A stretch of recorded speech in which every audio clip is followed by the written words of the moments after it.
A Alerj, para a gente, é fundamental, ainda mais nesse momento que a gente vive uma certa tensão democrática. A gente sabe que o legislativo é sempre o local onde as principais escolhas de políticas públicas são e devem ser feitas. Então, assim, é fundamental que essa agenda de inovação chegue ao legislativo para que essas escolhas também consigam dar conta da resposta que é precisa agora nesse momento de crise e que as políticas públicas melhorem. É, Falar um pouco sobre a nossa experiência do laboratório de inovação, os desafios que a gente percebe, falar rapidamente sobre o processo de criação no ano passado, um pouco qual é o método que a gente usa também, e acho que focar um pouco mais aqui nesses minutos nas lições que a gente aprendeu no ano passado e o que a gente, as lições mais recentes agora nesse contexto de crise. Então, eu vou compartilhar aqui rapidinho. Então, esse é o nosso relatório de atividades do ano passado. A gente começou, o laboratório nasceu em janeiro do ano passado, formalmente, ou seja, a previsão de um laboratório de inovação lá em uma resolução do MP. E aí, nesse ponto, é interessante pensar que os laboratórios de inovação nascem por diferentes razões. A pior de todas é a moda, é o modismo, né? Inovação agora está no momento, vamos criar um laboratório. Mas existem outras razões. Lá no MP, eu acho que a principal razão foi, de fato, uma pessoa, ou seja, um grupo pequeno, que conseguiu sensibilizar o procurador-geral de que a gente precisava de uma agenda de inovação, que a gente precisava de um órgão dedicado a isso. E houve esse voto de confiança da chefia, mas daí nasce o primeiro desafio do laboratório, que é convencer na prática ou entregar um resultado que mostre que aquele investimento de fato foi um bom investimento. Então, nós nascemos em janeiro, mas começamos um processo muito lento e muito, como o Enzo disse com relação às tomadas, muito lento de conseguir estrutura, conseguir pessoal, conseguimos um espaço, uma sala física, e nós partimos lá de uma simples previsão numa resolução acho que a primeira inovação para o Ministério Público no contexto do nascimento de um órgão, que foi o desenvolvimento de um plano estratégico para o Inova, ou seja, criar um órgão novo na estrutura do MP, mas responder a perguntas fundamentais como se uma startup fosse, e é assim que o Inova se vê. Ou seja, quem é o nosso cliente, qual é o nosso produto, qual é o nosso diferencial, o que faz um laboratório de inovação no sistema de justiça, no contexto de controle, quais são as parcerias, qual é a nossa missão. E nós passamos um tempo, no começo do ano passado, para responder essas perguntas, para desenhar um plano sólido de ação, de estratégico, e começar a trabalhar. Nosso trabalho, de fato, ele começa com a equipe completa. Nós somos 11, com 7 profissionais e 4 estagiários. Esse trabalho começa só em setembro, em agosto, setembro do passado, e além de muito café que tomamos, a gente costuma brincar que quando a gente quer exemplificar o que a gente faz no Inova, a gente fala que a gente toma café, cola post-it e mexe com o computador.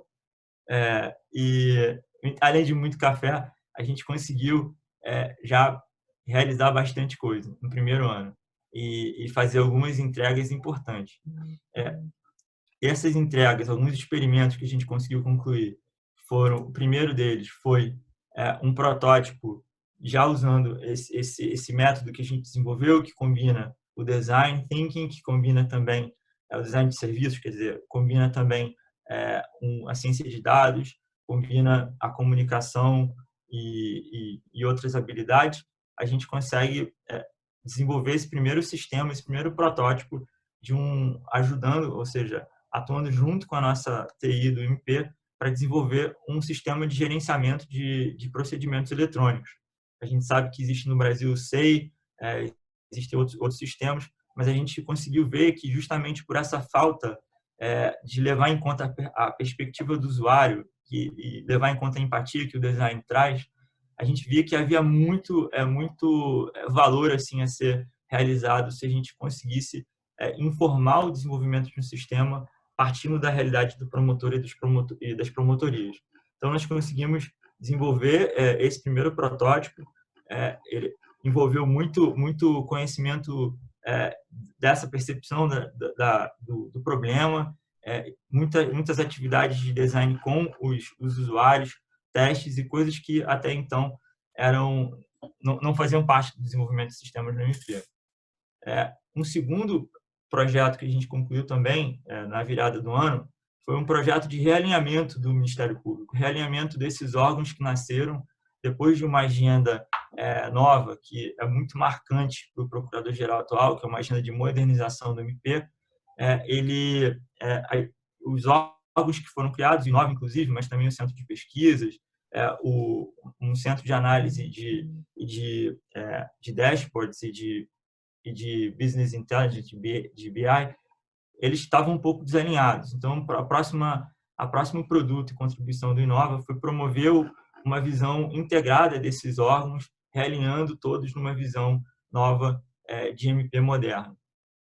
Um terceiro produto que a gente acabou de entregar foi também uma análise de olhar para o desafio que era já um desafio na ponta da atuação do MP, que era a fiscalização das obras de despoluição da Baía de Guanabara. A gente sabe que isso é um problema histórico no Rio, e nosso desafio era como usar essas ferramentas novas, como usar esse olhar de prioridade para a gente conseguir, em parceria com o Executivo, conseguir uma forma, usando tecnologia, mas muito usando o conhecimento do que é mais importante, a gente conseguir garantir que o cumprimento das obrigações e a fiscalização das obras acontecem de forma mais efetiva. E aqui também nós publicamos esse relatório, acabamos esse trabalho, onde mapeamos os atores, envolvemos e usamos todos esses conhecimentos de design para conseguir priorizar as bases de dados, as informações que nós precisamos obter e quais possíveis tecnologias e ferramentas que a gente pode usar para conseguir promover mais transparência e ajudar o Executivo na boa gestão dessas obras.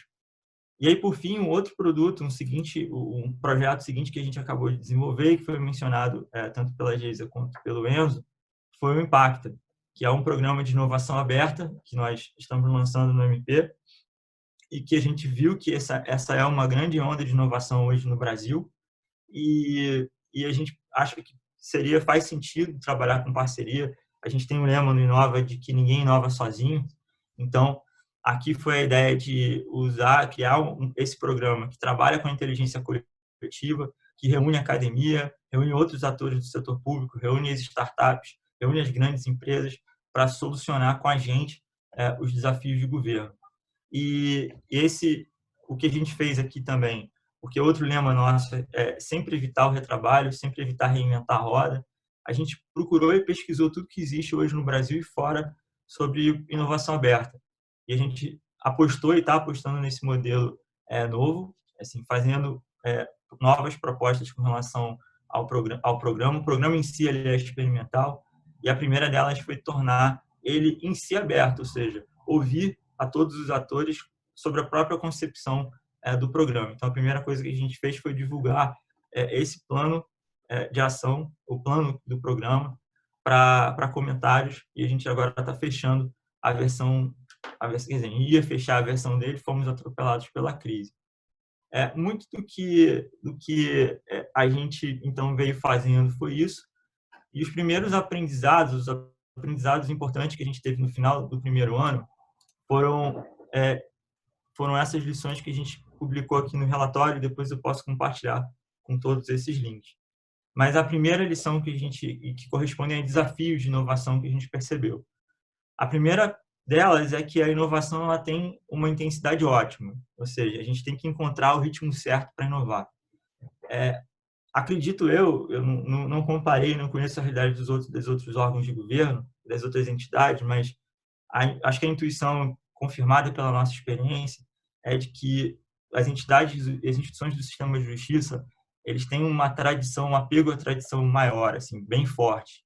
Então, inovar nesses meios é bem complicado, assim, é bem desafiador. Ainda mais porque o advogado ele acha que sabe tudo, né? Então não precisa aprender nada com as outras ciências. Então é muito desafiador você mostrar e dizer, olha, a gente precisa existe uma forma de fazer melhor.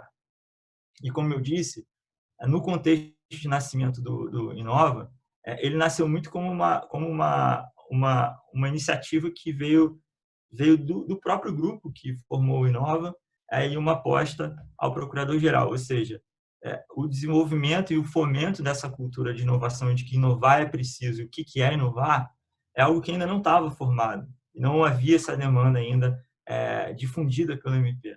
Então, o que a gente começou a perceber é que a gente vive hoje e continua vivendo num looping em que a gente precisa convencer de que inovar é preciso, e para inovar significa testar novas abordagens, usar a criatividade para talvez suspender a certeza de que eu estou fazendo da melhor forma possível.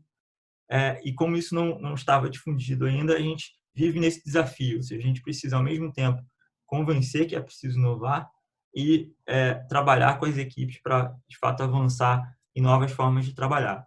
E o que a gente percebeu é que isso tem uma intensidade ótima, não dá para ser muito arrojado, porque senão você assusta as pessoas, você cria mais atrito do que você precisa ter.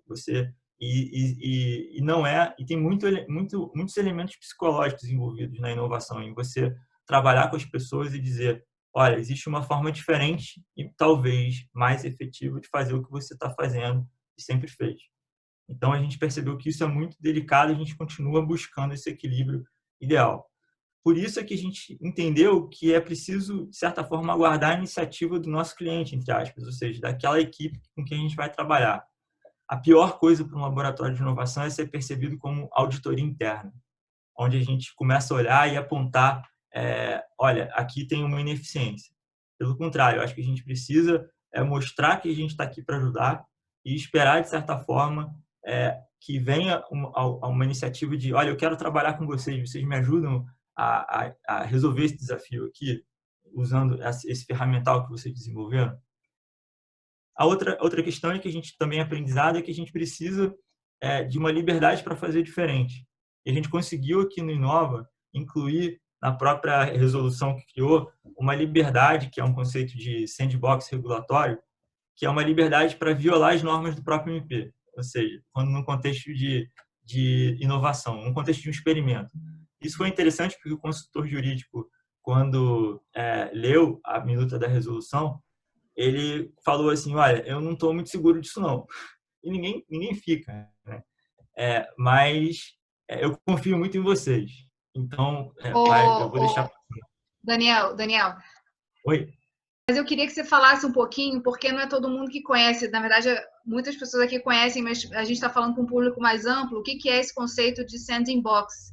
Que, na verdade, está sendo muito aplicado também na gestão financeira, na área econômica e dentro dessa licença, né, para poder experimentar e poder burlar as normas, acaba sendo uma possibilidade de fato, conseguir concretizar essa experimentação. Sim.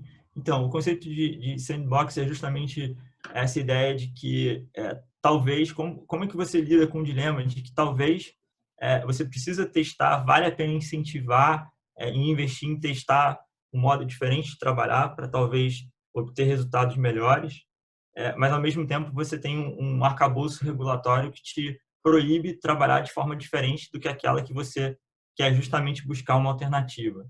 Então, para isso, a solução foi criar um pequeno espaço de experimentação onde se dá a liberdade para uma equipe justamente testar o novo, ainda que esse novo não seja compatível com as normas em vigor. Daí o conceito de sandbox a gente traduz tudo no Inova, então a gente traduziu para o parquinho ou caixinha de areia regulatória.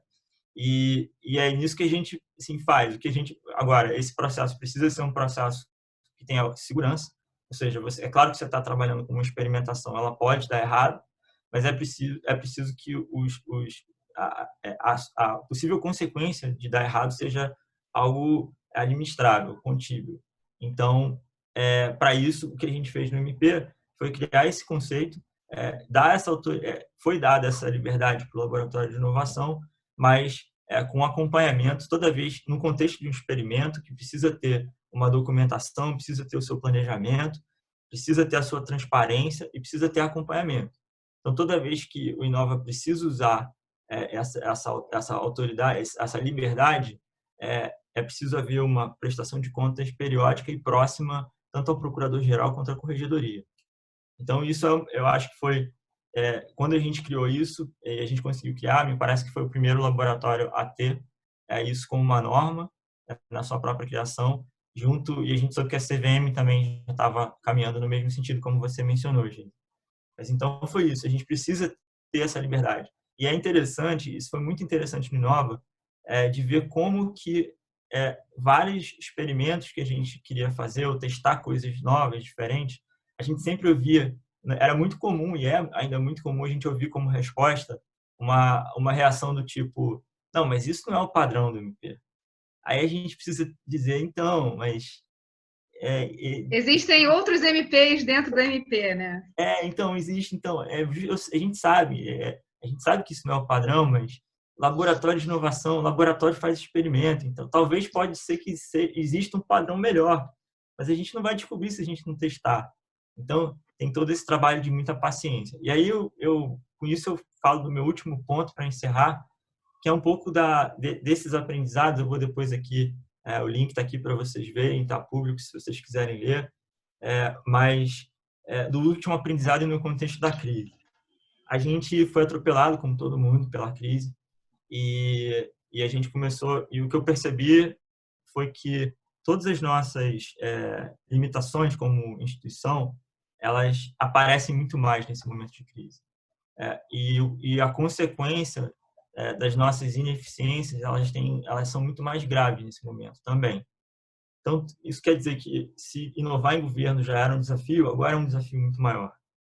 E o que a gente está percebendo? A gente percebeu que houve um primeiro momento, uma primeira vontade aqui dos órgãos internos do MP de se unirem ou de se integrarem, e a gente desenhou um plano de guerra para ajudar esses órgãos, e a gente mudou o nosso ciclo rápido de entregas de 6 semanas, que é o nosso ciclo de projetos, para 2 semanas para fazer entregas rápidas diante da crise. E o que a gente percebeu foi justamente aquela primeira lição. Existe uma intensidade ótima da inovação. É muito difícil ainda para as pessoas confiarem cegamente num método novo. E a gente começou a perceber que criava-se um loop das pessoas quererem entender o método para confiar e, ao mesmo tempo, não conseguir, sem essa confiança, avançar e confiar no Inova para que a gente pudesse conduzir o trabalho. E por isso, volta àquele ponto inicial, a gente precisa esperar um cliente que queira trabalhar com o laboratório e que faça um depósito de confiança. Eu vou acreditar nesse método, eu vou até o final com vocês, e vai fazer sentido. Mas nessa crise, o desespero das pessoas em querer fazer alguma coisa é muito maior, e a paciência e a confiança diminui. E o que a gente vê é que é muito fácil as pessoas seguirem, ou seja, não inovarem, continuarem fazendo o que sempre fizeram, escolherem da cabeça um foco de atuação sem parar para olhar o que estão fazendo, o que já estão fazendo, o que é mais grave fazer primeiro, qual é o papel da minha instituição como controle e não como gestor. Então, esse é o desafio que a gente está lidando hoje, mas como para fechar, assim, a gente acredita muito nessa criação de rede, a gente acredita muito na necessidade de difundir essa cultura, a gente vive com o desafio de difundir cultura fazendo. A melhor forma de ensinar é ensinar fazendo junto, e a paciência. Assim, eu acho que hoje a grande lição para mim e para a nossa equipe é uma lição de paciência. Não adianta a gente confia, a gente está olhando para o nosso método, a gente sabe que ele já produziu resultados, a gente sabe que ele tem chance de dar certo, mas é melhor a gente conseguir uma vitória pequena do que vitória nenhuma. Então, é muito importante ter paciência nesse momento.